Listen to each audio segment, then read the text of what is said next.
ஐயோ என்னால முடியலங்க. ஒரு தடவையா 2 தடவையா 3 தடவையா என்னை பத்தி அவ்வளோ குறை பேசுறாங்க. நான் என்ன பண்ணனே தெரியலன்னு சொல்லிட்டு யாருன்னா இந்த வீடியோ பார்த்துட்டு இருக்கீங்கன்னா I want to tell you, அவங்க நம்மள குறை பேசுறதுக்கு நம்ம அவங்களுக்கு ரொம்ப அவைலபிளா இருக்கறனால தான் நம்மளை பத்தி குறை பேசுறாங்க. சரி ஓகே, நீங்க சொல்றதுதான் கரெக்டா, அவைலபிளா இருக்கறனால தான் குறை பேசுறாங்க.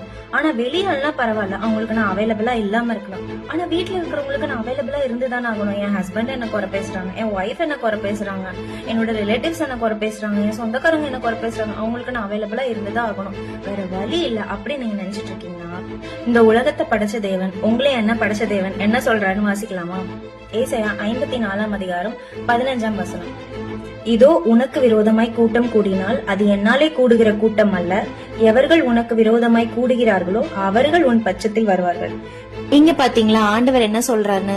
அவரால கூடுற கூட்டமா இருந்தா அவருக்கு அடுத்ததான காரியங்களை மட்டும் தான் பேசுவாங்க. ஆனா அவரால கூடாத கூட்டமா இருந்தா அங்க என்ன இருக்கும்? சண்டை இருக்கும், வாக்குவாதம் இருக்கும், பிரச்சனை இருக்கும், இந்த மாதிரி காரியங்கள் நிறைய இருக்கும். ஆனா ஆண்டவர் சொல்றாரு, என்னால கூடாத கூட்டம் எல்லாம் என்ன பண்ணுமா, அவங்க எல்லாம் உங்க பட்சத்துல வருவாங்க அப்படின்னு சொல்லிட்டு ஆண்டவர் சொல்லிட்டாரு. If you believe in God, if you believe in Jesus, if you believe in the Bible word, trust God and leave it in God's hands.